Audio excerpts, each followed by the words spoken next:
เถระเพื่อนสหธรรมิก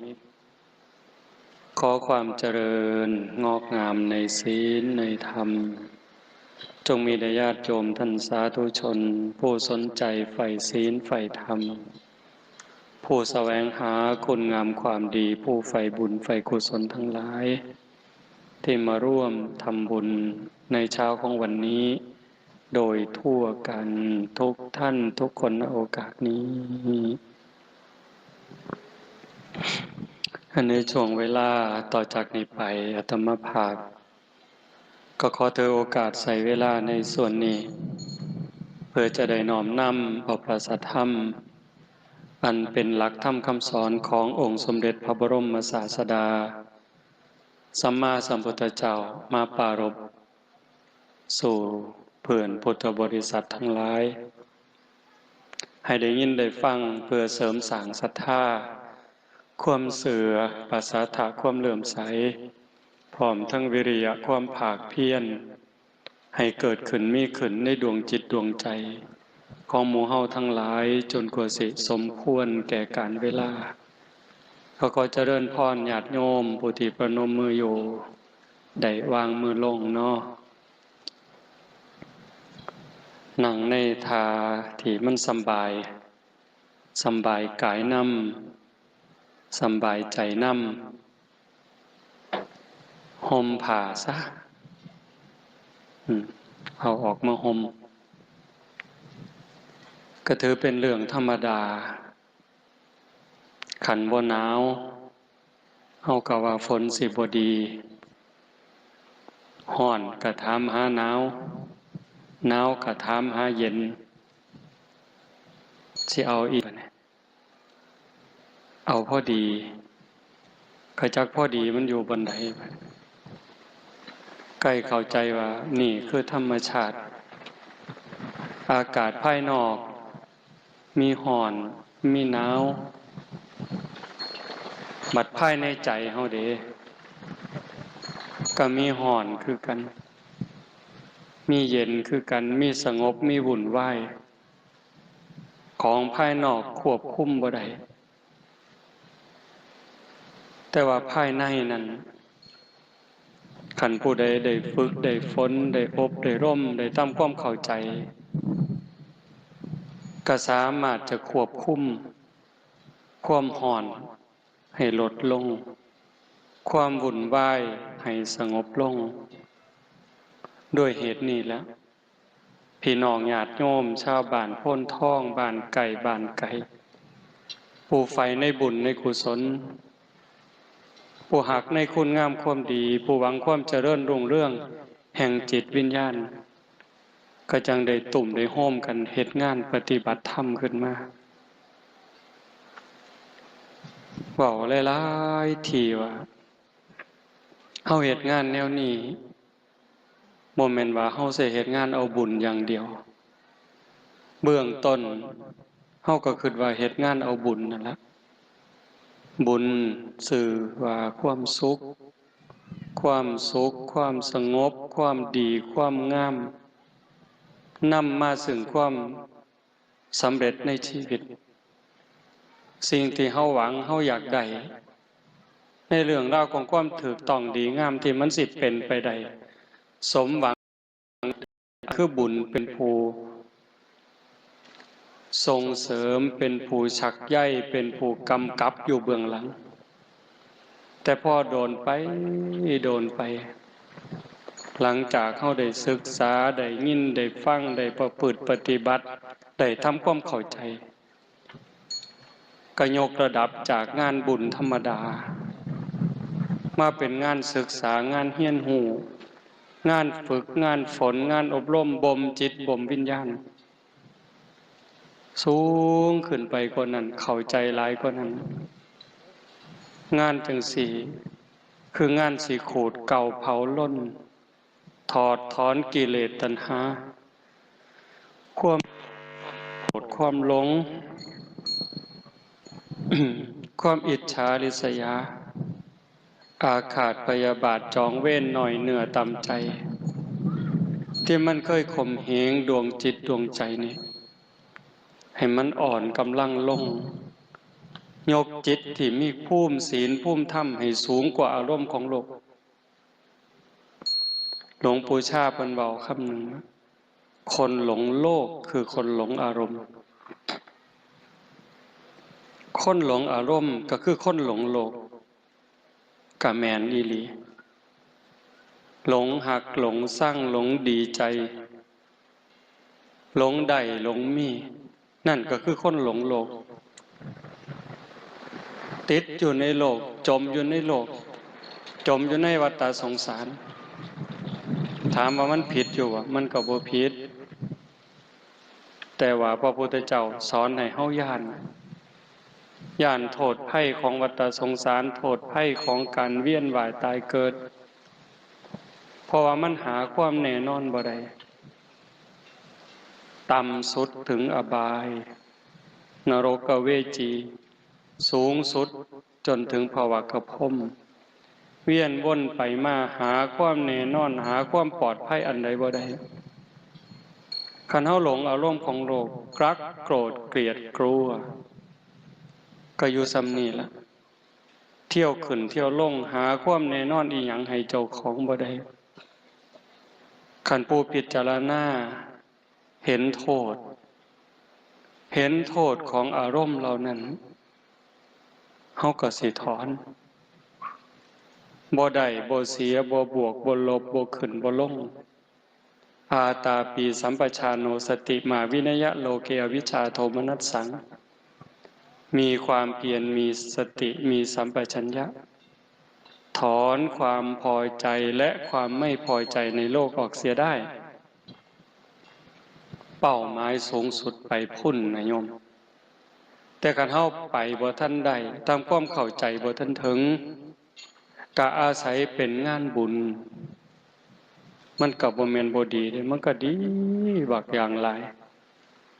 คำว่าบุญคำว่าคุณงามความดีนะเฮ็ดให้เฮาอยู่ในโลกนี้ได้อย่างบ่ทุกข์บ่ร้อนบ่ลำบากจนเกินไป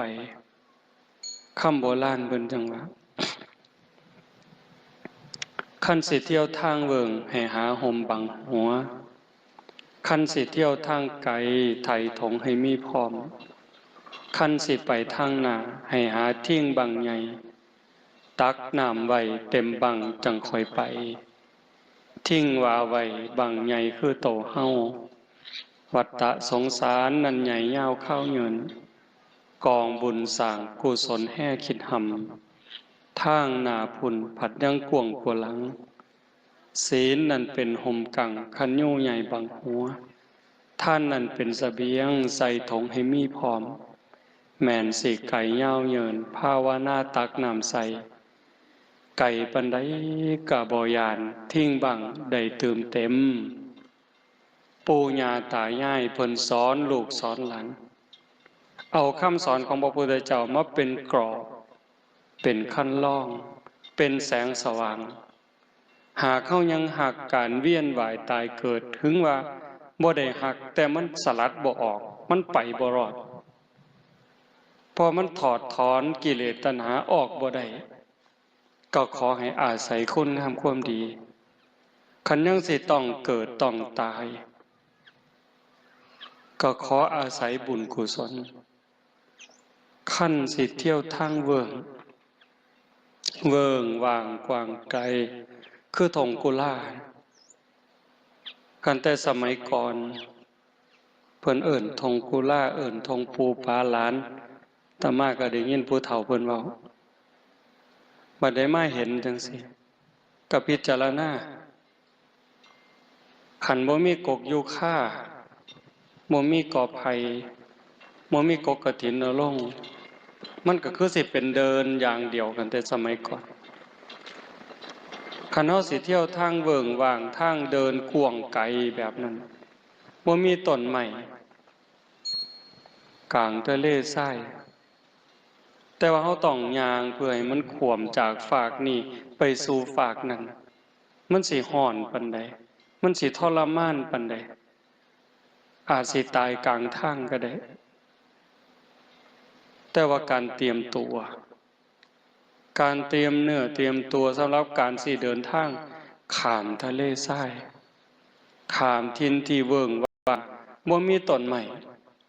บ่ฮู้ว่ามื้อใดสิก้าวข้ามสิผ่านพ้นไปได้การเตรียมตัวก็ต้องมีเทิงคันห่มคันยูเทิงห่อข้าวเทิงห่อน้ำแดดร้อนมากก็กั่งคันห่มขึ้นฝนตกมากก็กั่งคันห่มกันแดดกันฝนกั้นคันห่มกลางแดดร้อนบ่โยมร้อนคือกันแต่มันบ่ร้อนแห้งเพราะมันมีสิ่งกั้นสิ่งบรรเทาผ่อนหนักให้เป็นเบาฝนตกเปียกบ่กั่งคันห่มเปียกคือเก่าแต่มันบ่เปียกแห้งละอองฝนตัวมันสาดตัวมันปิวเข้ามาก็เปียกผ้าเปียกแพร่เปียกเนื้อเปียกตัวได้แต่ก็บ่โชกไปคือกับตากฝนโดยตรงนั่นคือมีคันห่มคันยูกันห่อข้าวห่อน้ำล่ะเมิดเหือเมิดแห้งอ่อนหลาหิวก็อาศัยไขห่อข้าวนั่นมากินแล้วก็ต้องมีกำลังเพิ่มขึ้นกระปรี้กระเป๋าขึ้นสดชื่นขึ้นย่างต่อไปได้ก็สิบ่ตายท่ามกลางทะเลทรายนั้นกลางทงกลางบานั้นน้ำล่ะมีคันห่มแล้วมีห่อข้าวแล้วขันบ่มีน้ำกลับไปบ่รอดคือเก่าอาศัยน้ำได้กินแก่กระหายจิบแก่กระหายกินข้าวแซ่บแล้วอิ่มแล้วก็ต้องกินน้ำเพราะสังขารร่างกายจะต้องเป็นไปด้วยธาตุทั้งสี่ดินเติมดินน้ำเติมน้ำลมเติมลมไฟเติมไฟน้ำก็เป็นปัจจัยหนึ่งขาดอาหารอาจสิ3 มื้อ4 มื้อหรือเป็นเดือนจังตายแต่ว่าขาดน้ำล่ะ3 มื้อ5 มื้อก็หมดชีวิตลงคันเฮามีทั้งห่อข้าวมีทั้งคันยูมีทั้งกระบังน้ำเฮาก็สามารถสิไปรอดปลอดภัยข้ามทงข้ามทะเลทรายจากฝากนี้ไปสู่ฝากนั้นได้ปู่ย่าตายายเพิ่นถึงสอนลูกสอนหลานคันเฮายังสิต้องเวียนว่ายตายเกิดตัดกิเลสถอนตัณหาออกจากจิตจากใจบ่ได้ก็ขอให้ได้อาศัยการเก็บเกี่ยวสัมภารธรรมเก็บกรรมบุญกุศลสร้างที่เพิงให้กับดวงจิตดวงใจเพิ่นจึงบอกว่าคันสิเที่ยวทางเบิ่งให้หาห่มบังหัวห่มคือศีลศีลคือความสำรวมระวังรักษากายวาจาใจนั้นให้มันมีความสงบเป็นปกติศีลเป็นอุบายออกจากการเบียดเบียนตนเองและผู้อื่นพ่อได้โยมขันโลกทั้งใบคนทั้งโลกนี่มีศีลสงครามบ่เกิดการเอารัดเอาเปรียบกดขี่ข่มเหงบ่เกิดการช่อโกงบ่เกิดโรคเครียดโรคประสาทโรควิตกกังวลสิหน่อยลงการฆ่าตัวตายสิบ่มีแมนบ่แมนอย่าท่านเสือโยมพิจารณาได้ดีปานใดคุณศีลคุณธรรมที่ลูกต้องเป็นกำพร้าก็ย้อนพ่อแม่บ่มีศีลน้องอ้ายได้ประกาศตัดพี่ตัดน้องบ่เผาผีกันก็ย้อนบ่มีศีลบ้านเมืองล่มจมเพราะเศรษฐกิจบ่ดีเศรษฐกิจบ่ดีก็ย้อนบ่มีศีลบ่มีธรรมนี่เด้เฮือนใกล้กันสั่งกันย่างสวนกันนำทางบ่ถามกัน หน้าบูดหน้าเบี้ยวหันหน้าเขาคนละหัวนั่นก็ย้อนบ่มีศีลเด้ทุกข์ในโลกนี่แล้วก็บ่พอทุกข์ในโลกหน้าอีกคันบ่มีศีลเด้ทุกข์ในโลกหน้าคันบ่ผิดศีลเอาเป็นชาวบ้านก็ตามคันบ่มีศีลมันสิมีโทษหยังที่นำเฮาลงสู่อบายมีนรกเป็นต้นคือเฮาเบิ่งในรูปน้ำสาราวัดฆ่าสัตว์ตัดชีวิตก็สิถูกตัดแขนตัดขาตัดไส้ตัดหัวถูกเข็นถูกขาหลักของเขาก็สิถูกตัดไม้ตัดมืออีหยังก็ว่าไปนอกอกนอกใจสามีภรรยาก็ต้องได้ปีนกกนิ้วกกนิ้วน้ำมีหมาสิไล่คบไล่กินขึ้นไปถึงเทิงกับกาศพเล็กศพท่องยุดอยู่กลางๆในนิรยาบาลก็สิเอาหอกเอาแหลนเอาเหลาถิ่มแท่งก็ต้องพยายามปีนขึ้นไปกาสิซิกสิจิกสิกัดสิตอดก็ต้องถอยลงมาข้างล่างม้ากับสิกัดปีนขึ้นปีนลงอยู่จังซั่นมันสิแมนบ่แมนจริงบ่จริงเห็นซ้ำนั่นเฮาก็ย้านนั่นคันบ่ผิดศีลข้อ3เรื่องปีนต้นงิ้วมันก็บ่มีในความคิดคำว่าบาดระแวงคำว่ากลัวคำว่าย้านมันก็บ่มีในใจเฮาคันบ่ขีดตัวยุยงให้คนผิดกันเว้าคำหยาบส่อเสียดเพ้อเจ้อใส่ร้ายป้ายสีเฮ็ดให้คนอื่นเสียหายเฮาก็บ่ต้องย้านที่ต้องถูกตัดลิ้นคันบ่ดื่มเสพเครื่องดองของเมาเฮาก็บ่ต้องย้านเอาครีมเหล็กคีบปากแล้วก็บวยตักน้ำทองแดงกอกปากเฮาก็บ่ต้องคิดย้านถึงปากเว้าว่าบ่เชื่อแต่ว่าใจนี่ส่วนลึกๆมันก็หวาดระแวงอยู่เด้กลัวอยู่เด้นั่นคือบาปจากการผิดศีลคันเว้าตามคำสอนของศาสนาวิบากกรรมที่สิตามมาไปสู่อบายนรกเปรตอสุรกายสัตว์เดรัจฉานใส่บาปใส่กรรมสมควรแล้วเบาบางแล้วหมดเวลาแล้วกลับมาเกิดเป็นคนใหม่ถ้าหากเบียดเบียนสัตว์รังแกสัตว์ก็สิกลายเป็นคนพิกลพิการแข่งบ่ล่าขาบ่เกิงมือขาดขาขาดหูหนวกตาบอดตั้งแต่เกิดบางเถื่อก็บ่ตั้งแต่เกิดใหญ่มาสำนึงก็เกิดอุบัติเหตุต้องกลายเป็นคนพิกลพิการนั่นคือบาปผิดศีลเนี่ยลักเขาป่นเขาจี้เขาโกงเขาคอร์รัปชันโกงกินก็กลายเป็นคนจนโกงได้เป็นร้อยล้านพันล้านหมื่นล้านแสนล้าน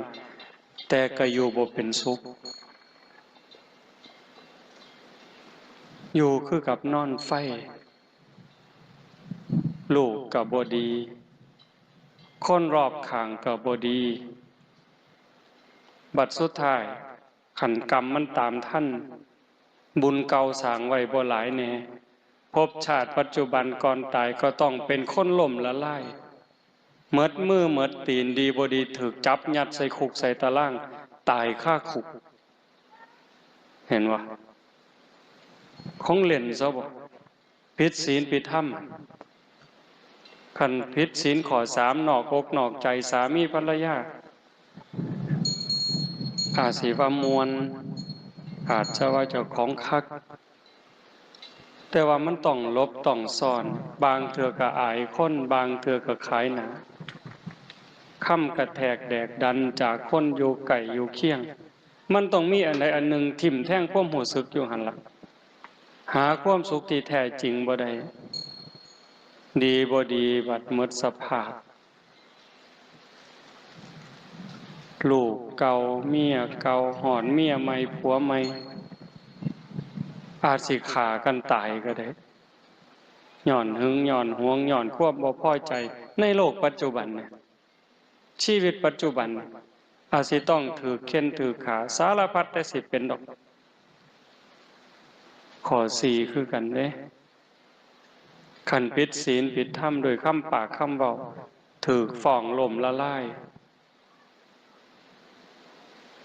ย้อนเว้าดูถูกเขาขอหาหมิ่นประมาทดีบ่ดีก็ถือเขาฆ่าตายย้อนเว้าครับเว้าบ่เป็นศีลบ่เป็นธรรมขัดจิตขัดใจกันเห็นบ่ย้อนดื่มเสพเครื่องดองของเมาก็จังเกิดอุบัติเหตุเจ้าของเจ็บเองป่วยเองพิการเองดีบ่ดีก็ถึงตายลูกกำพร้าเกิดปีหนึ่งจักพันคนจักหมื่นคนโยมบ่ย้อนเหล้าคันเว้าก็ว่าเหล้ากินก็สิเป็นหยังบ่ได้เอาเงินยาคูมาซื้อตัวเว้าคือแต่เด้บ่ได้เอาเงินครูบามาซื้อ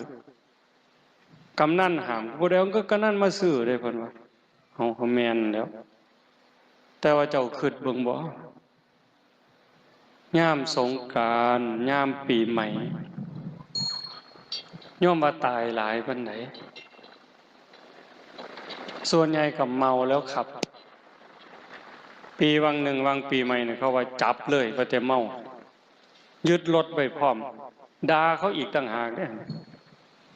เพิ่นย่านเพิ่นบ่เฮ็ดผิดศีลย่านบ่บาปคักโยมคิดว่าลูกกำพร้าย้อนจากพ่อแม่เมาแล้วขับรถไปเกิดอุบัติเหตุปีหนึ่งมันจักพันจักหมื่นคนพิการย้อนอุบัติเหตุจากการดื่มกินเครื่องดองของเมาตายก็มีพิการก็มีลูกกำพร้าเกิดขึ้นปีหนึ่งเท่าใดทรัพย์สินสมบัติลดล่ามาสร้างคิดเป็นค่าเสียหายปีหนึ่งจักแสนล้านบางเถื่อคนดีเป็นคนสำคัญของแผ่นดินมีคุณมีค่ามีคุณประโยชน์บ่ฮู้เรื่องฮู้ราวอีหยังเลยขี่รถมาดีๆแต่คนเมาแวะไปต่ำเอาซื่อๆโทษมันบ่แม่นน้อยๆได้สิว่าเว้าเล่นซั่นบ่ก็ย้อนจังซั่นปู่ย่าตายายเพิ่นจึงบอกว่าให้มีศีลนั่นเป็นห่มกังคันยูใหญ่บังหัวคันเฮามีศีลเป็นที่รักประพฤติตามศีลปฏิบัติตามธรรมอยู่ในโลกนี้โทษทุกอย่างเว้ามาก็สิบ่เกิดคันถ้าทุกคนในโลกมีศีลทุกอย่างว่ามาสิบ่มีจากการพิกลพิการยากจนลำบากนอกอกนอกใจสามีภรรยาต้องลบต้องซ่อนต้องขายหน้าขายตาลูกไปทางแม่ไปทางพ่อไปทางปัญหาของสังคมก็สิลดลงเห็นอยู่ตัวการแตกร้าวสามัคคียุยงให้เป็นฝักเป็นฝ่ายคือประเทศไทยวาง3-4-5 ปีที่ผ่านมามันก็สิบ่เกิดคันเว้าแต่ความจริงใจมีแต่ความปรารถนาดีต่อกันบ่ใส่ร้ายบ่ป้ายสีความหักความแพงมันหักดีเอาแท้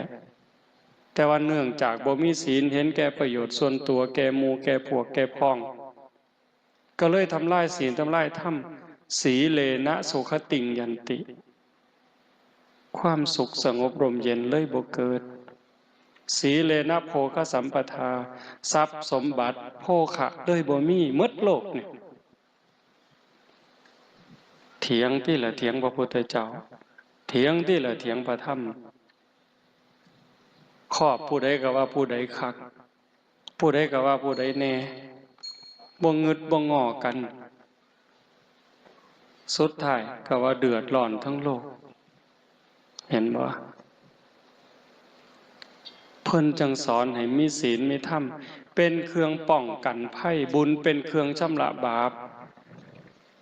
ศีลนี่ป้องกันบ่ให้มีบาปล้างบาปป้องกันบาปเกิดมาชาติใหม่ก็สวยก็งามรูปร่างดีสวดทรงดีผิวพรรณดีสติปัญญาเฉลียวฉลาดทุกสิ่งทุกอย่างศีลเป็นเครื่อง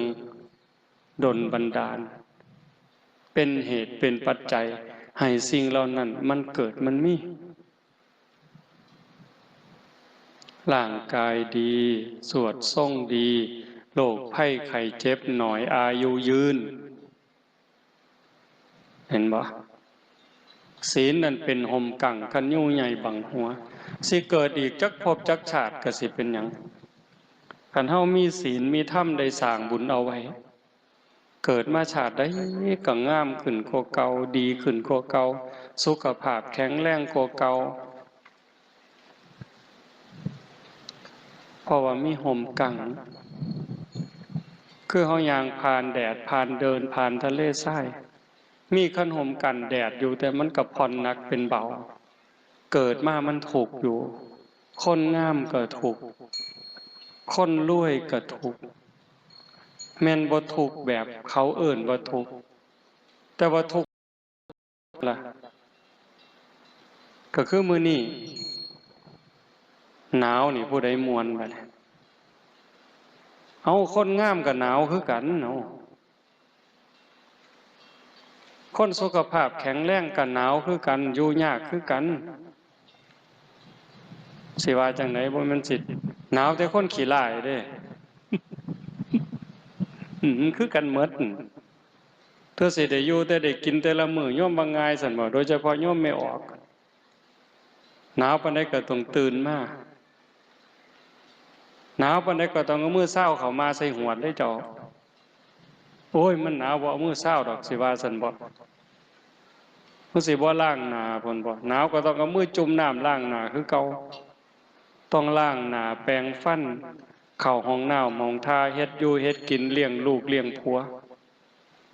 แม่นสิดีปานใดงดงามปานใดก็ต้องเฮ็ดนั่นมันคือการบริหารชีวิตเกิดมาแล้วมันสิดีสิงามก็ต้องเจ็บต้องไข้ต้องพัดภาคจากสิ่งหักสิ่งแพงบางเรื่องบางอย่างประสบกับสิ่งที่เฮาบ่พอใจในบางเรื่องบางอย่างเฮามีความหวังมีความปรารถนาเกิดขึ้นหวังปรับความผิดหวังก็รอคอยอยากปรับทุกข์ก็เกิดเห็นบ่แต่ว่ามันก็ดีกว่าคนที่เกิดมาทุกข์เกิดมาลำบากพิกลพิการโรคภัยไข้เจ็บรุมเร้าจังว่ามันหนีบ่พ้นมันต้องเวียนว่ายตายเกิดปู่ย่าตายายเพิ่นจังสอน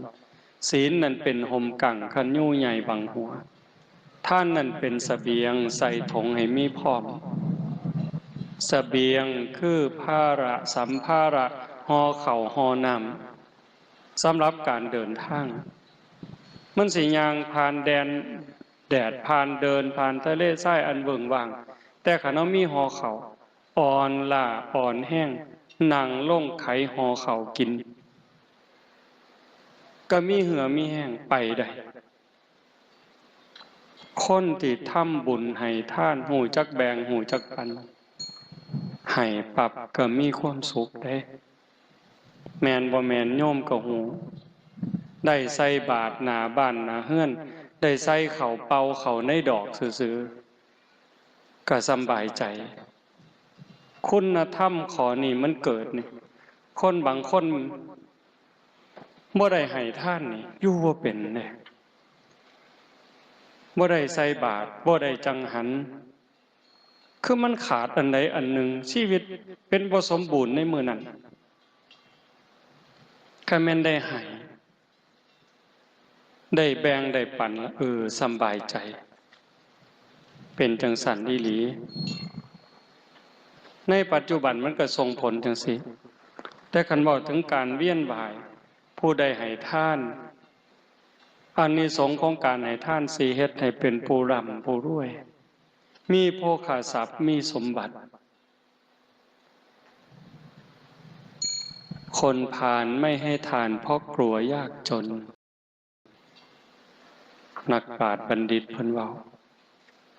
คนพาลคือคนโง่คนหลงคนไม่เข้าใจ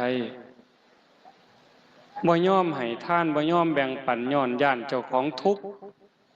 ย่านเจ้าของหมดย่านเจ้าของบ่มี คนพาลไม่ให้ทานเพราะกลัวยากจน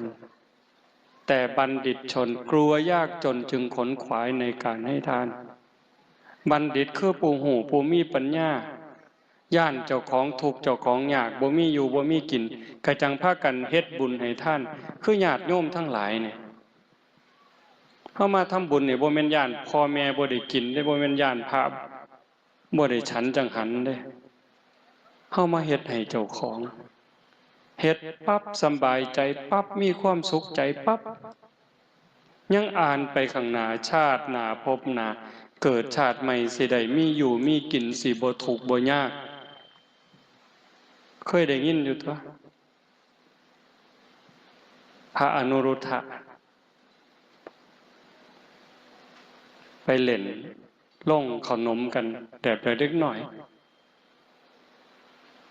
ขนมแสบๆไปเล่นมาได้ก็สู่หมู่บ่ได้ก็ต้องเอาขนมให้หมู่บ่ได้กินแล้วว่าขนมมันแสบมันเจ้าของได้ซิมเบิ่งก็เลยมาขอแม่ต่อว่าแม่ขอกินขนมก็ย้อนจังสันเพิ่นก็เลยอธิษฐานไว้ตั้งแต่อดีตชาตินั่นเนาะเกิดชาติใดพบใดคำว่าบ่มีอย่าให้เกิดขึ้นอย่าให้มีกับผู้ขาคำว่าบ่มีอยู่บ่มีกินอย่าให้เกิดขึ้นจักเถื่ออย่าให้ได้ยินคำว่าบ่มีนี่บัดสุดท้ายไปเล่นแผ่หมู่สู่หมู่บ่ได้มาเอาขนมแม่บ่มีขนมให้เรายื่นหมอเป่านี่ให้บัดไปเปิดออกมันก็มีขนมทุกเที่ยวบุญเด้อหั่นคนที่เขาห่างเขามีเขาร่ำเขารวยนั่นคือเขาได้ทำบุญให้ท่านไว้ก่อนเฮาได้เป็นซ้ำเฮาพ่อมีอยู่มีกินก็เกิดจากการได้ทำบุญได้ให้ท่านได้แบ่งได้ปันดีบ่ดีมันเกิดในภพชาติปัจจุบันนี้ได้โยมแต่มาว่าเคยเว้าสู่ฟังล่ะก็เฮาได้ทำบุญในสถานที่ที่คนมีธรรมสิเป็นพระสงฆ์องค์เน้นเป็นญาติเป็นโยมก็ตามสถานที่ที่อบรมธรรมปฏิบัติธรรมคือบ่องจังสีโน่นพ้นท่องเนี่ยสงฆ์องค์เน้นพอขาวแม่ขาวได้มาร่วมกันฝึกหัดคัดเก่าจิตใจตนเองเฮาได้นำข้าวน้ำสามปลาโภชนาอาหารที่เกิดจากหยาดเหงื่อแรงงานแม้นมันสิหน่อยนิดก็ตามแต่มันเป็นของชอบทำได้มาแล้วโดยธรรมน้อมบูชาแต่พระรัตนตรัยถวายพระสงฆ์หมู่ใหญ่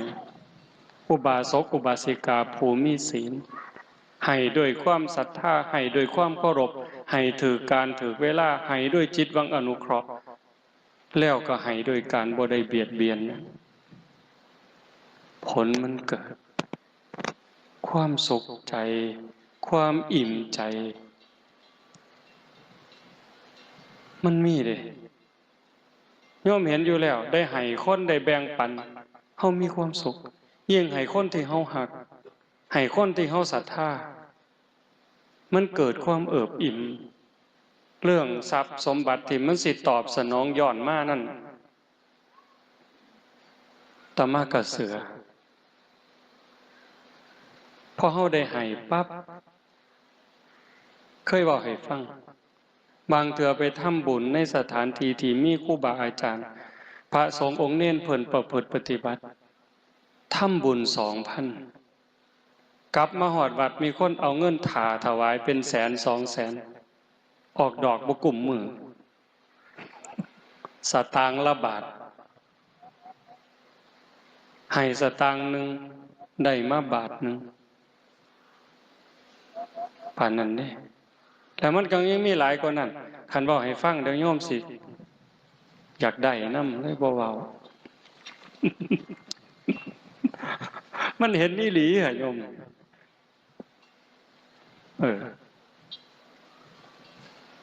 คันเฮามีจังสั่นก็คือเฮามีหอเข้าในการเดินทาง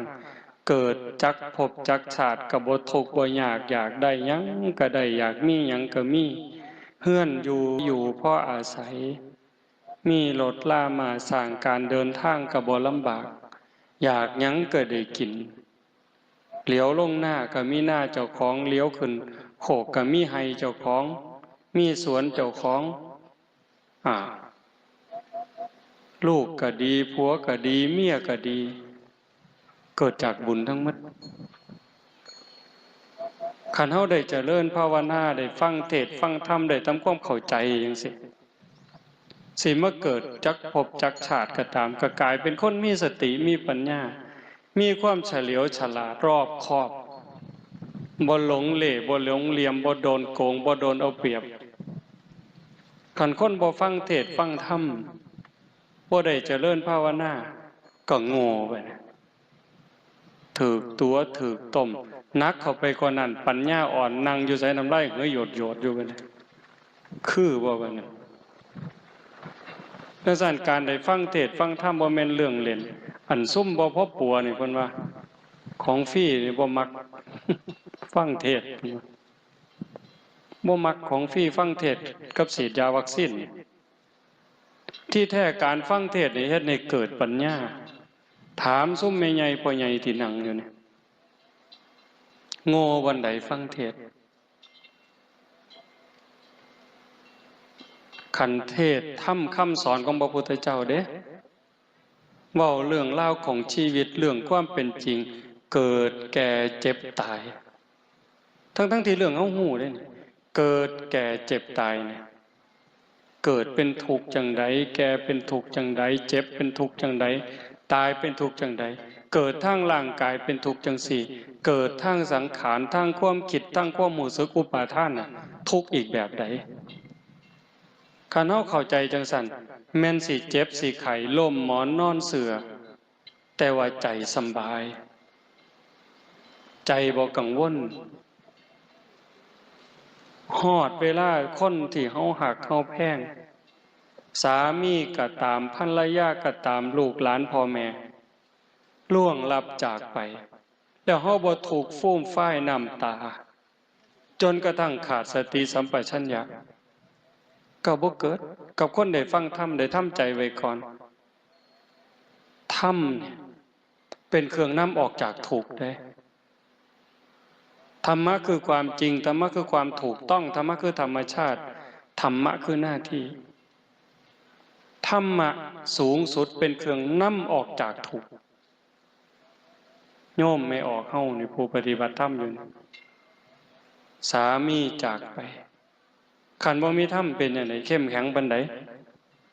เจ็บไข้ได้ป่วยขันบ่มีธรรมสิเข้มแข็งซ้ำใดกายป่วยใจป่วยบ่พอตายก็ตายนี่แต่ว่าคันจิตใจเข้มแข็งล่ะอาจจะมีน้ำหูน้ำตาเป็นเรื่องธรรมดา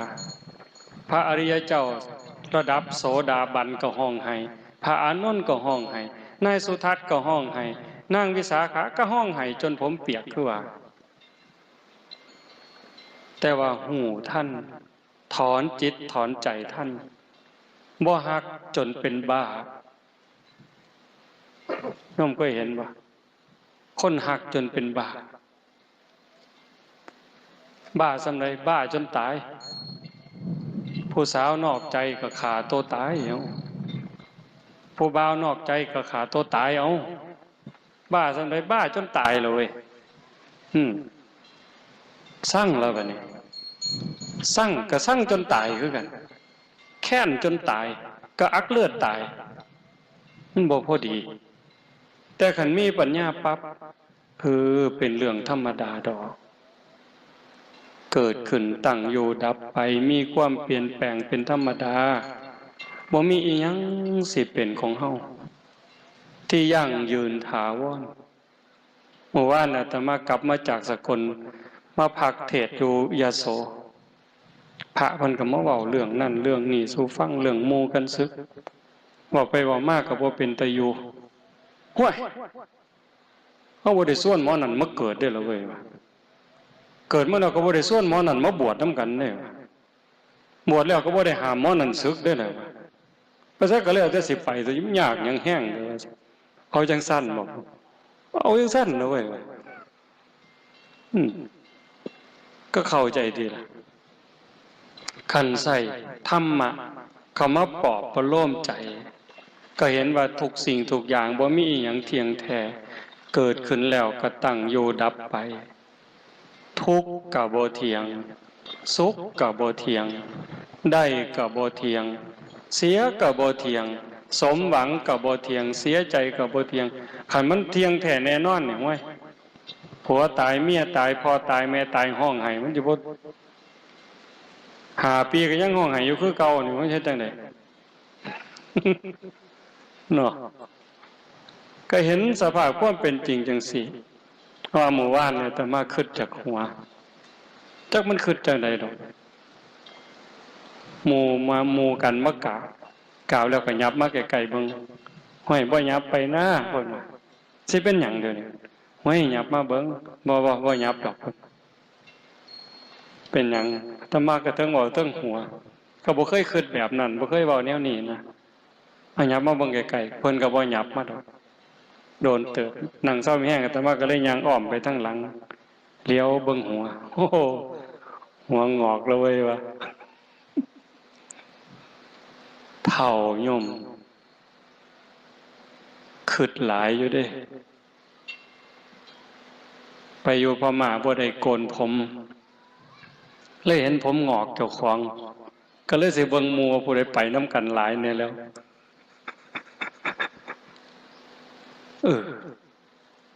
แต่ก่อนอาตมาเริ่มอีหลีโยมอาตมาเริ่มนับอายุเจ้าของนับอายุเจ้าของนี่จำได้ว่าตอน23ตอน25จากนั้นลืมเลยลืมนับโอ้มันลืมแม่โยมข้าแต่เฮ็ดเวียกข้าแต่เฮ็ดงานจนลืมนับอายุเจ้าของโอ้บัดวาง 2-3 มื้อเห็นผมงอกเฮ้ยว่ะผมงอกเนี่ยโตอายุจักปีแล้วเว้ยมันนับเบิ่งว่ามันเป็นปู่คนแล้วตัวมันเป็นพ่อใหญ่แล้วเด้นี่โอ้มันเป็นแนวหาวแล้วเด้อโตเด้อว่ะต้องเฝ้าเตรียมเนื้อเตรียมตัวแล้วบอกแต่โยมได้ว่าสิเหลือเวลาอีกจักมื้อจักวันจักเดือนจักปีแต่ว่าเจ้าของเพิ่นลืมนับเห็นบ่นั่นก็บ่เที่ยงสังขารร่างกายก็เปลี่ยนแปลงอยู่ตลอดการเฮาได้ฟังธรรมจี้จุด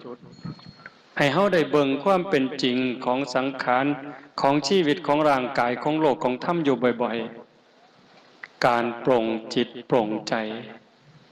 ว่างจิตว่างใจให้ยอมรับความเป็นจริงก็ยอมเกิดขึ้น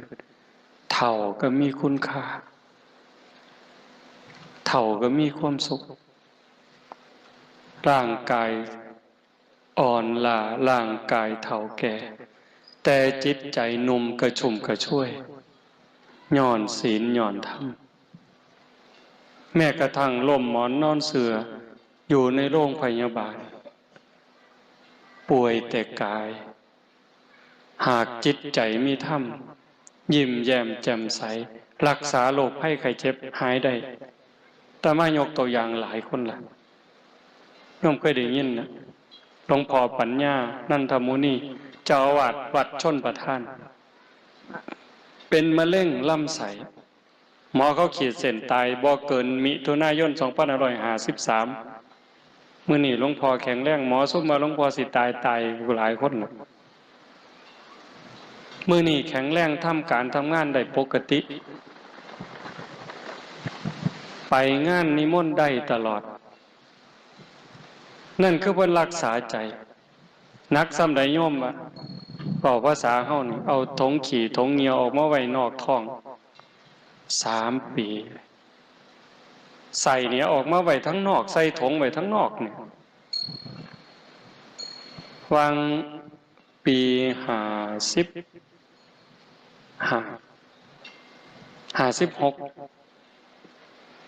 เอาลำใส่เข่าไปขึ้นท้องผ่าตัดเอาใส่ยัดลงขึ้นเฮ็ดคือเฮ็ดเหรียญนี่ติดเชื้อห้ามเยี่ยมบ่มีผู้ใดเข้าเยี่ยมได้อยู่4 เดือนเต็มๆคิดว่าหมดล่ะบ่มีโอกาสแต่บัดสุดท้ายฟื้นรอดออกมานอนย้อนรักษาใจอย่างเดียวเฮ็ดจังได๋สิรักษาใจได้คันบ่มีปัญญาเด้ ปัญญาสิเกิดมาจากหยังก็เกิดจากการได้เจริญภาวนาได้ฟังเทศน์ฟังธรรมได้ทำความเข้าใจงานอบรมธรรมปฏิบัติธรรมที่โน่นพ้นท่องเฮาเนี่ยจึงเป็นงานที่ครบวงจรเทิงทานเทิงศีลเทิงภาวนาคันจะเว้าถึงบุญนี่มันเต็มที่อยู่แล้วเต็มที่พอเว้าเล่นเด้โยมคอยคิดคอยอ่านคอยทบคอยทวนทุกคนที่มีส่วนร่วม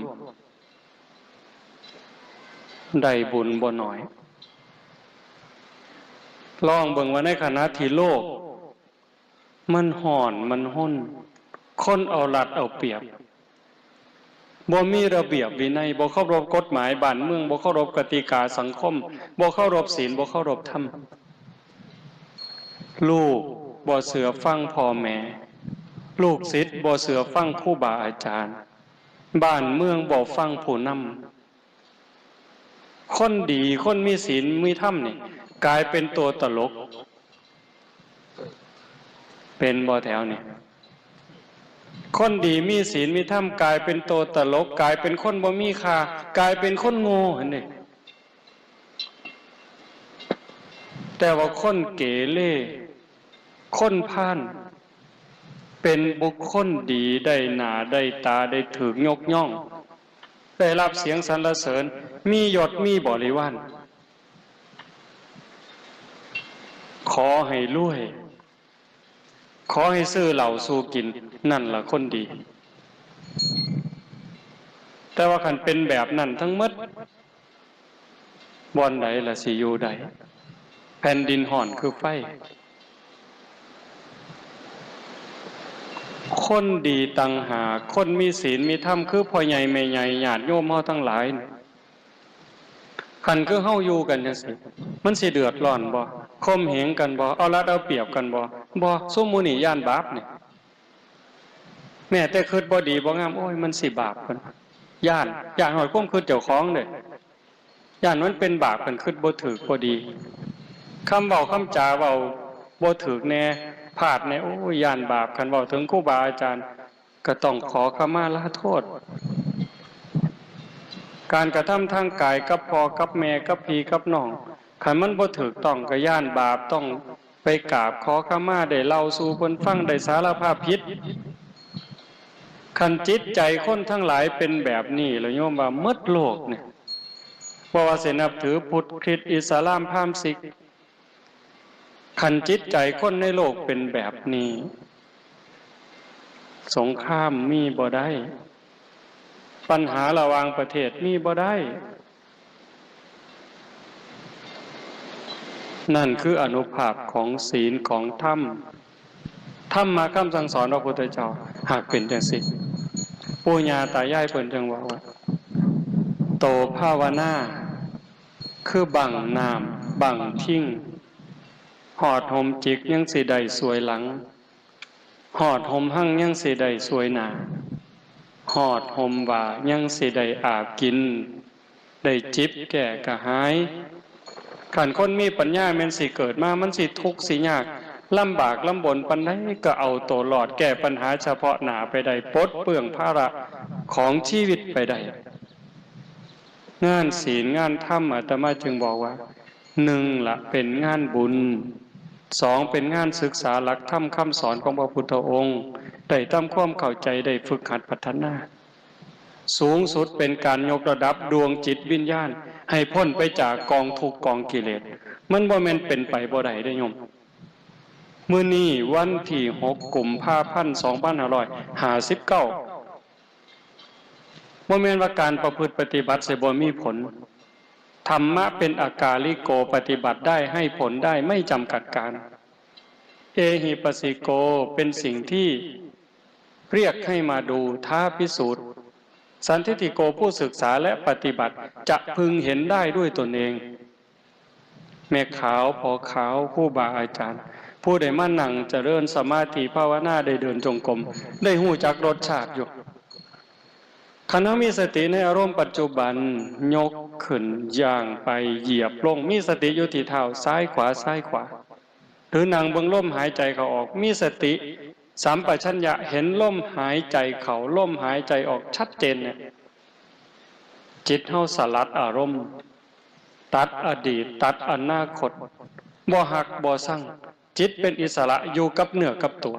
นั่นคือจิตพุทธะเฮาสิเฮ็ดตัวนี้ให้หลายได้จังได๋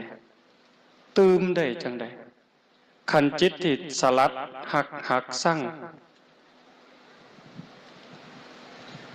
ถอนรักหักชังออกจากจิตจากใจได้นั่นคือจิตอิสระนั่นคือจิตพุทธะหักบ่มีสร้างบ่มีกลัวบ่มีเกลียดบ่มีอิจฉาริษยาบ่มี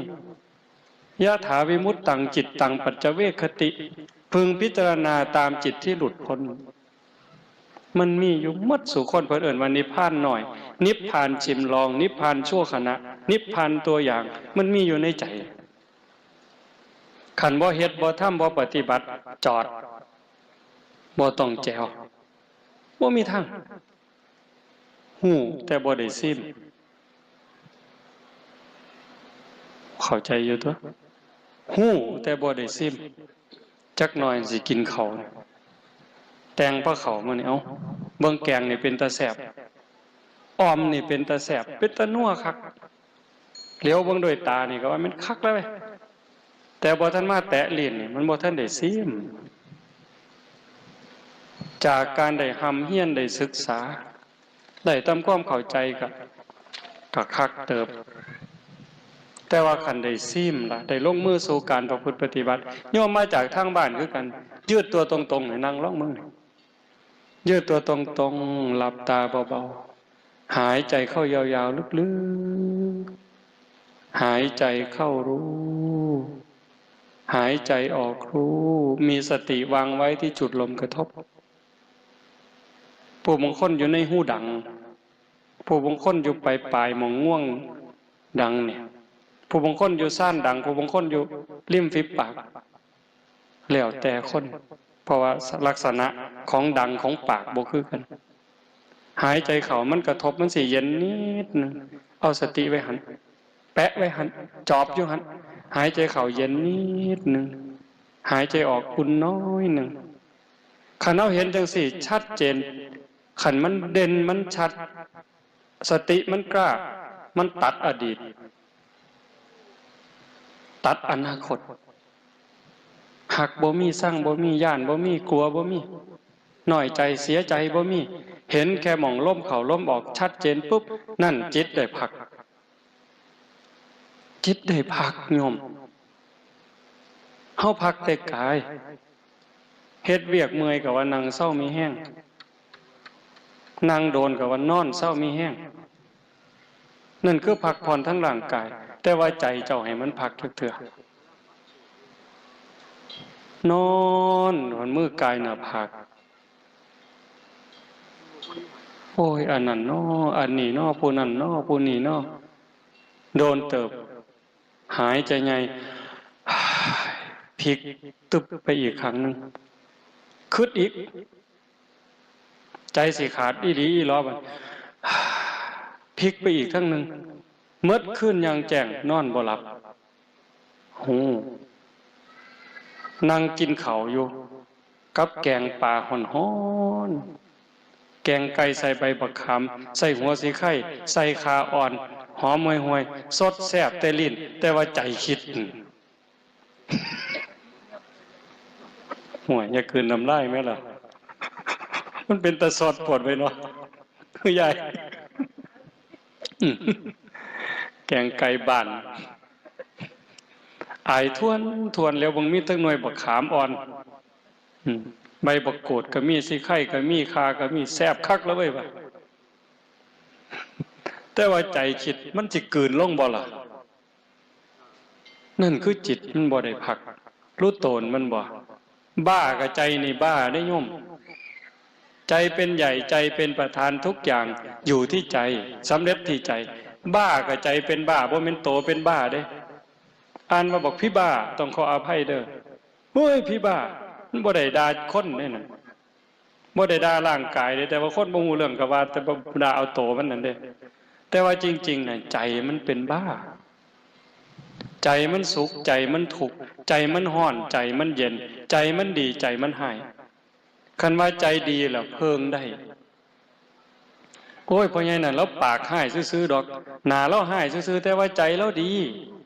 เป็นอย่างไรบ้านี่ไผญาตินั้นว่าใจดีบ่มีผู้ใดญาติแน่นแต่ว่าโอ้ยอีนายอันนั้นเบิ่งหน้าเบิ่งตาเบิ่งรูปเบิ่งร่างงามปานนางฟ้าแต่ว่าใจดำไม่ไงขันก็ว่าเจ้าใจดำแล้วเจ้าสิว่าเป็นยังไงบ่เนี่ยงามซื่อๆดอกแต่ว่าใจดำมัดสภาพเลยบ่เนี่ยบ่มีผู้ใดอยากใกล้ใจให้ขี้อิจฉาใจมัดเลยเฮ็ดจังได๋สิมันได้พักได้ผ่อนนะงานนี่คืองานพักผ่อนจิตพักผ่อนใจพักผ่อนวิญญาณมันจึงเป็นบุญว่าเว้าบางนึงหั่นทุกคนเพราะว่าพ่อครัวแม่ครัวลูกเต่าเราหลานเลิกโรงเรียนมาหั่นผักหั่นหญ้าเตรียมกับข้าวกับน้ำล้วนแต่มีส่วนร่วมในบุญในกุศลทั้งหมดอยากมีแนวเว้าหลายๆหลายๆที่จริงมันหลายแห้งดอกสิมาแก้มือสิแก้คักแก้แนวเว้ยมื้อนั้นมันเป็นอาตมาลืมเลยโยมอาตมาเขียนกระดาษไว้ว่ามันที่หาคักเลยเดี๋ยวนี้ก็ว่ามื้อนี้ฝ้าวไปอุบลมื้ออื่นสิไปบ้านโพนทองก็ยังเว้าอยู่มันไปอยู่อุบลกำลังอยู่ในกสทช.ได้ยินแต่ครูบารับโทรศัพท์โอ้ยมันไปบ่ทันแล้วยายตอนนี้อยู่อุบลแม่นคักว่ะก็ดีอยู่บ่ได้มาเนี่ยแต่มาก็เลยได้ไปสกลกลับมาฮอดวัดคำโอ้สกลเพิ่นก็อยากให้ไปซะดอกเว้ยบ่ได้ไปบ้านโพนทองดอกให้ครูบาเพิ่นโทรหาครูบาประสิทธิ์ก็เลยว่าเอาไว้ก่อนเด้ออาจารย์คิดบังก่อนกันพ่อมีแห้งก็สิไปมื้อคืนนี่ค่ำมันจะเกือบทุ่มนึงจังโทรมาโอ้มื้ออื่นสิไปแก้มือดอกเด้อมีแนวเว้าให้ฟังหลายโยมเรื่องหนึ่งเป็นเรื่องน่าดีใจอยู่วางวันที่20 ฮอด 23อาตมาไปพม่าเขาจัด2 คืนก็ขอเขา3 คืนพ่อเขาให้3 คืนแต่อาตมาก็อยู่บ่ได้ทางกรุงเทพเพิ่นขอให้กลับมาร่วมประชุมอาตมาก็ปฏิเสธไป2 เที่ยว3 เที่ยวแต่ก็เจ้าก็ขอร้องว่าคันเฮามามันสิเป็นประโยชน์สุดท้ายก็เลยกลับถิ่มหมู่ไว้ทั้งพุ่น60 กว่าชีวิตอาตมาก็มากับครูบาเพิ่นมาก็ย่างบ่ได้เด้ตอนออกจากศรีสะเกษไปเทศโคราชก็เริ่มย่างบ่เป็นขู่เป็นคนแล้วเข่งหมดฮอดกรุงเทพก็ได้โซ้มขึ้นบนนอนอยู่โรงเรียนลุงอรุณย่ามมื้อเช้าได้ขี่รถเข็นออกจากโรงเรียนลุงอรุณขึ้นรถไปที่มหาวิทยาลัยจุฬาลงกรณ์มหาวิทยาลัย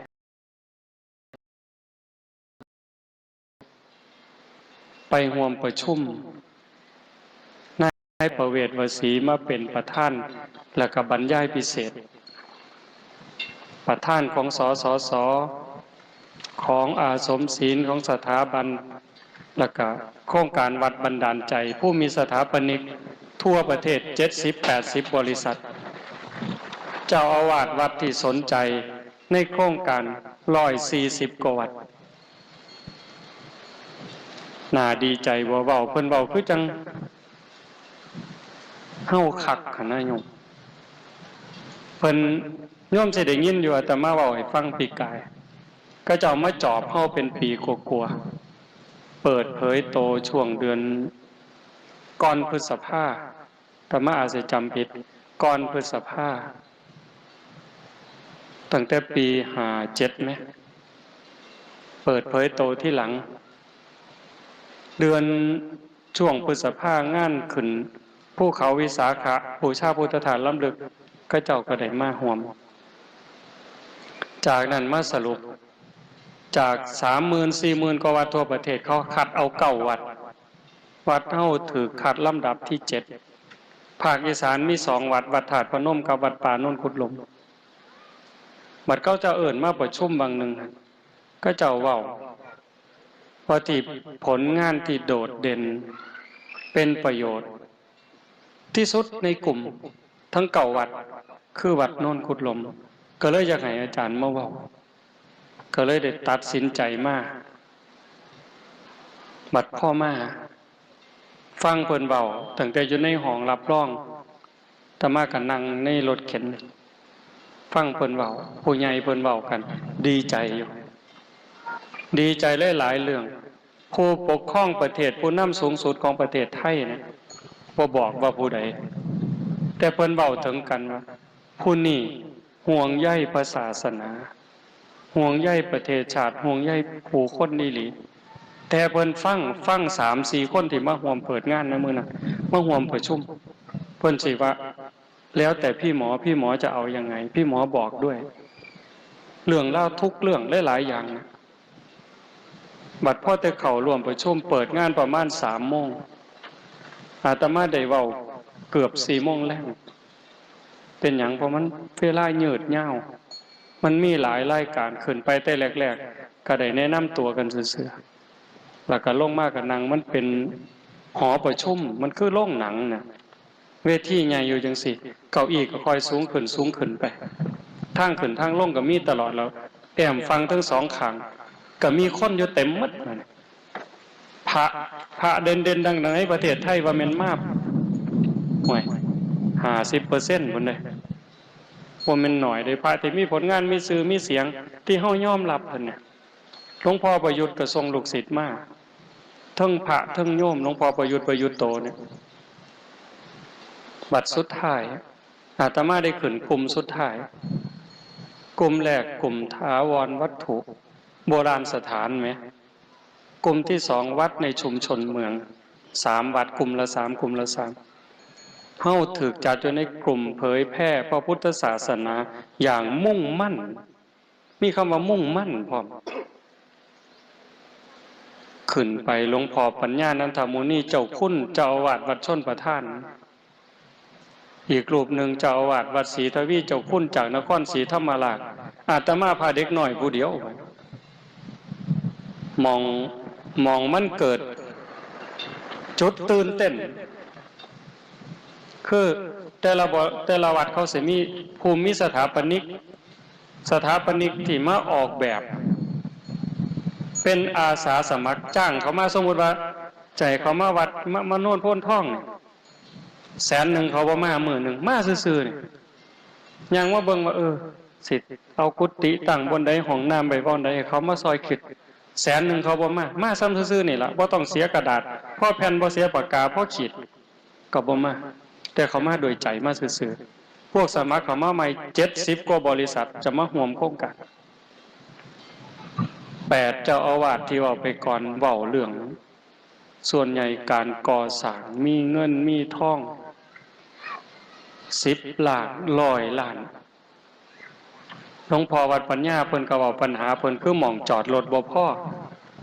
ทุกวันอาทิตย์คนเข้าวัดประมาณ 5,000 คนต่อมื้อหม่องจอดรถบ่มีหลวงพ่อเพิ่นว่าปัญหาเพิ่นรีบด่วนคือต้องสร้างตึกจอดรถเฮ็ดจังได๋บัดนี้สถาปนิกก็ต้องคุยนำแต่ละกลุ่มแต่ละวัดบัดมาฮอดอาตมาเขาก็ถามทุกรูปเขาก็ถามโจทย์ของหลวงพ่อโจทย์ของพระอาจารย์คืออะไรบัดมาถามอาตมาโจทย์ของพระอาจารย์คืออะไรมีกี่ข้ออาตมาว่าข่อยบ่ฮู้ว่าข่อยมีโจทย์จักข้อคันนับเป็นข้อข่อยก็บ่ฮู้คันใช้มีข่อยเอาข้อเดียวขอบักใหญ่คือเฮ็ดจังไดคนในโลกนี่สิฮู้ว่าเจ้าของเป็นคนในโลกนี่สิฮักกันคนสิมีศีลมีธรรมได้จังไดนี่คือโจทย์ข่อยจังเฮ็ดงานบ่ฮู้เช้าฮู้ค่ำบ่ฮู้อีหยังควรเฮ็ดก่อนเฮ็ดหลังข่อยคุบอันใดได้ข่อยคุบเลยมือคุบก็คุบปากก็กัดเบิดพอแต่เว้าจังซั่น สถาปนิกโยมหมีบริษัทไอโซล่าเพิ่นก็ว่าเพิ่นมาวัดเฮาแต่แรกสิเอาหยังไปต่อสู้คันว่าเป็นการแข่งขันกับอีก8 วัดวัดเฮามีแต่ต้นไม้มีแต่ความยากจนเพิ่นก็บ่มีแนวสู้แต่มาเห็นแม่ใหญ่เฮานั่งอยู่ในเฟื่องจังซี่หนึ่งเดียวนอกนั้นเขานั่งตึกนั่งห่างนักทับนั่งทับเงิน100 ล้านแต่ว่าเขานั่งทับเฟื่องมานะเห็นแม่ใหญ่โยมหมีเพิ่นว่าผมละน้ำตาไหลโยมชมพู่ของอาสมศีลคือกันเห็นคุณย่าคุณยายมาบริจาคเงิน20 บาทบริจาคเงิน20 บาทแล้วยิ้มอย่างหน้าตาบานนะมันเป็นไปได้อย่างไรเขาบ่เคยเห็นนะโยมเขาเห็นแต่คนท่านพันท่านหมื่นท่านแสนนั่งเถื่อท่านเถื่อละแสนก็ยังนางหนาบูดบูญูดอยู่อันนี้ท่าน20 บาทเรายิ้มแปะยิ้มแป้นอาตมาก็ได้ที่โยมทุกท่านก็คงจะเคยได้ยินว่าศรีสะเกษนี่ยากจนจนกระทั่งกินดินก็เป็นข่าวมาแล้วก็เลยบอกชาวบ้านเขายากจนจากก่อนชาวบ้านก็บ่เป็นแนวนี้ได้เข้าวัดเขาว่าหักวัดหักว่าหักคุณงามความดีแต่มื้อนี้สิไปวัดก็ลำบากเป็นหยังหนี้สินรัดเขาหมู่เจ้ารวย100 ล้านก็ซื้อน้ำตาลโลละ10 กว่าบาทกับแม่ใหญ่ข่อยผู้เป็นหนี้นี่ล่ะซื้อราคาเดียวกันสบู่ราคาเดียวกันยาสีฟันราคาเดียวกันน้ำปลาราคาเดียวกันแล้วชาวบ้านข่อยทุกข์นี่มันย้อนไปย้อนบ่มีศีลบ่มีธรรมย้อนการเอารัดเอาเปรียบมือไผเหย้าก็สาวใดสาวเอาสิเฮ็ดจังได๋สิแก้ปัญหาจังซี่จังได๋ให้เว้ยคนเงียบเลยบ่ตอนนั้นพอแต่ลงจากเวทีมาโยมลงพอประยุทธ์มากราบย่างลงจากนี่มานั่งซ้ำนี่เราก็สิเบิ่งบ่คักซั่นบ่มากราบแล้ว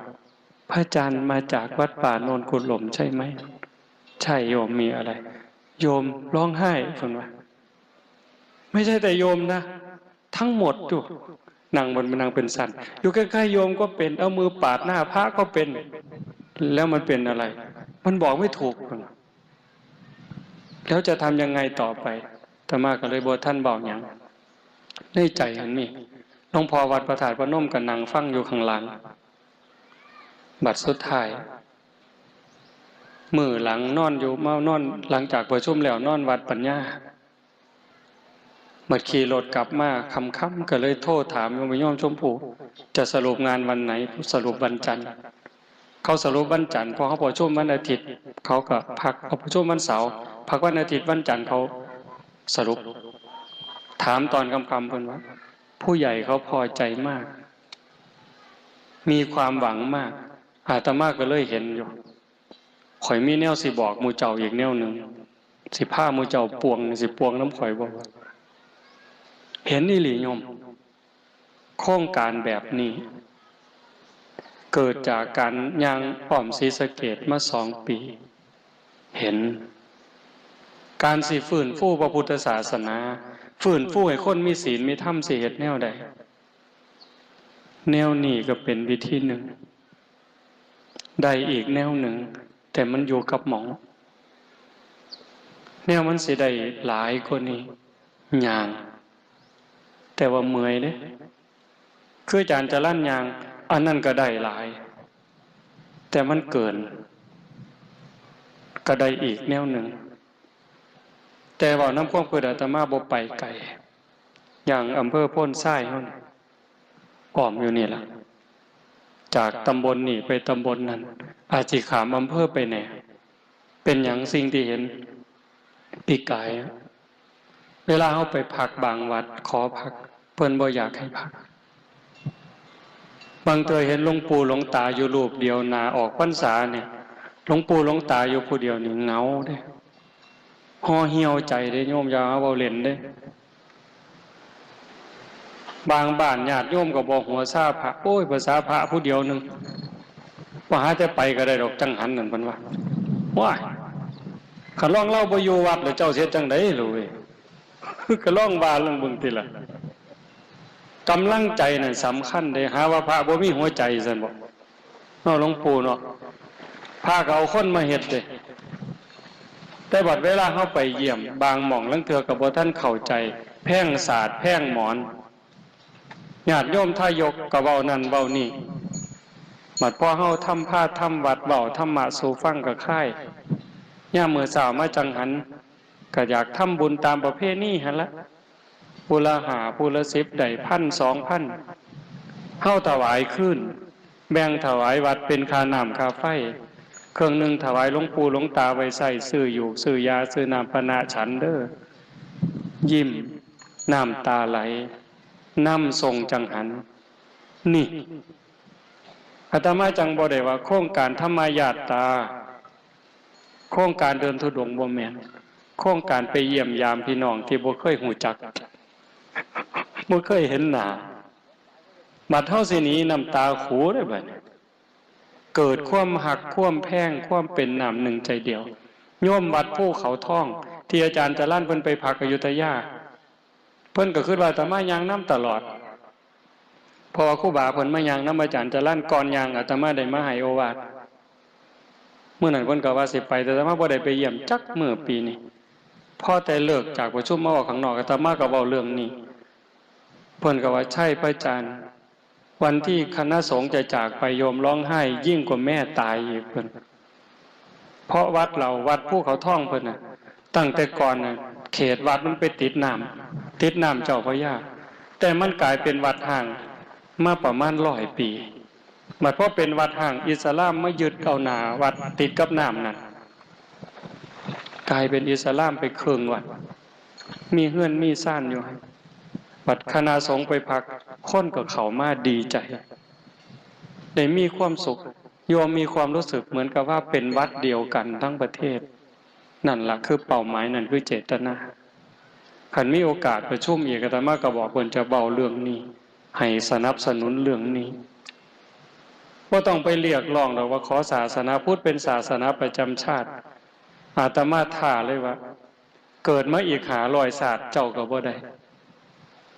บ่มีทางขันมันได้แต่หึงแต่เฮาสิเฮ็ดใจเฮาแนวใดตุ่มโฮมกันจังใดฮักกันจังใดแพงกันจังใดซอยเหลือเกื้อกูลกันจังใดคันอยากให้มันได้เป็นโตหนังสือ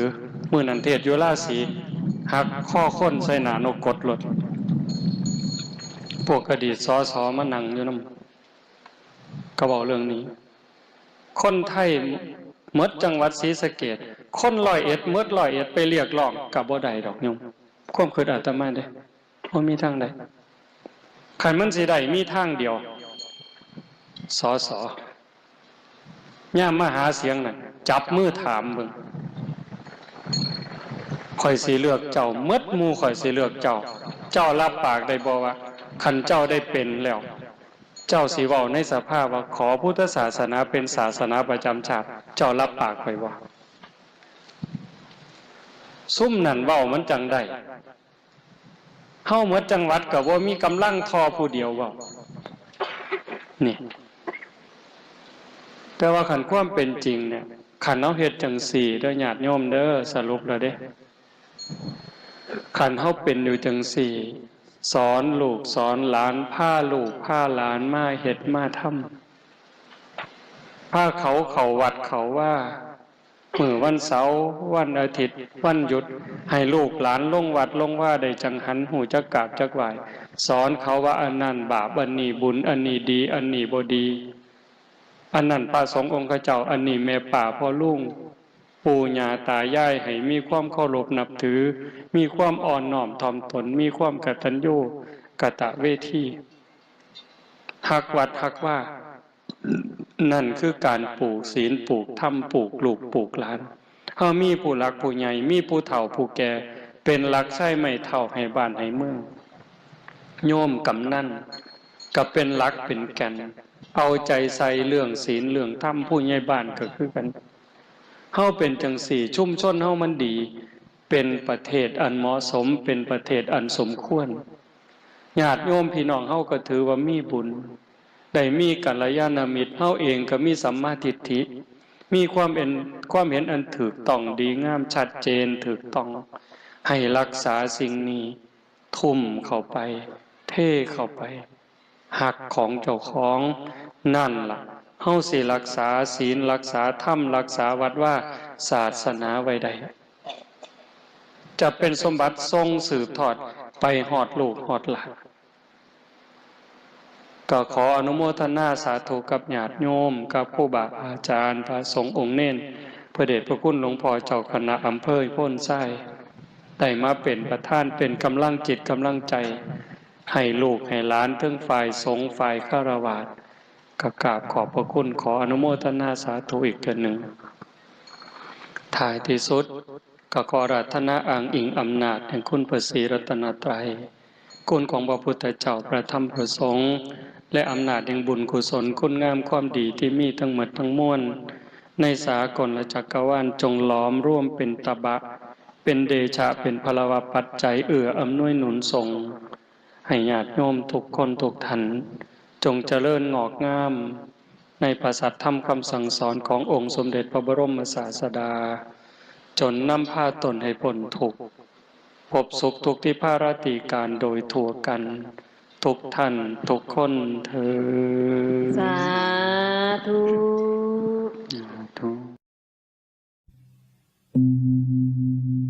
ขั้นสิเที่ยวทางเวิงให้หาห่มบังหัว